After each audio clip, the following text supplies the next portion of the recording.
এখন বাজে 1:35।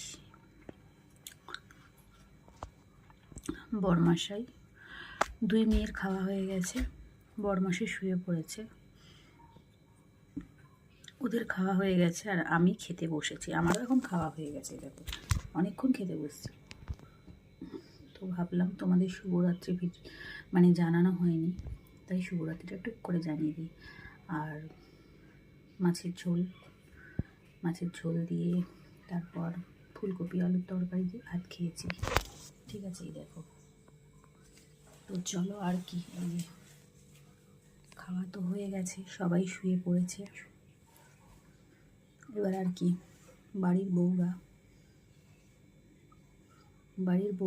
বাড়ির ঝি হয়ে যায়, তাই না?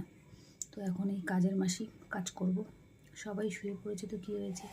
আর আমি না বন্ধুরা, কোনো দিন যদি শরীর আমার খারাপ না হয় তাহলে আমি রাত্রিবেলা রান্নাঘরে কখনো এঁঠো বাসন রাখি না, কারণ রাত্রিবেলা রান্নাঘরে এঁঠো বাসন রাখতে নেই, মা লক্ষ্মী রুষ্ট হয়।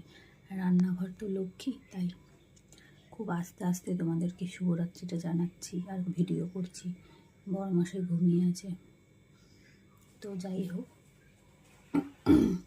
তো চলো, সবাই শুয়ে পড়েছে, এখন সবার এঁঠো থালামালা আমাকে মাজতে হবে, মেজে রান্নাঘর একদম পরিষ্কার করে তারপর শুবো। তবে হ্যাঁ, সবাই শুয়ে পড়লো, একজন কিন্তু জেগে আছে, এই দেখো, ওই মহারানী। আমি যদি না শুই শোবে না, বুঝেছো? আমি শোবো তবে শোবে, আবার যদিও বা আমি বকা ঠকা দিয়ে শোয়াই, ঘুমাবে না, বুঝেছো?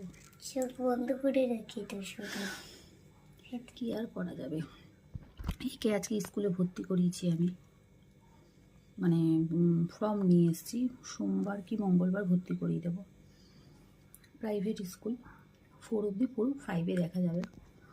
তো চলো বন্ধুরা, টাটা। আস্তে আস্তে করে কথা বললাম, শুভরাত্রি বলে দাও। শুভরাত্রি। তো চলো, বেশি কথা বলবো না, একই 1:30 বেজে গেছে। এই সমস্ত এঁঠো বাসন, এই দেখো, এই যে এগুলো আমাকে সব মেজে ঘষে পরিষ্কার করে রেখে তারপর শুতে হবে। তো চলো টাটা, সবাইকে শুভরাত্রি।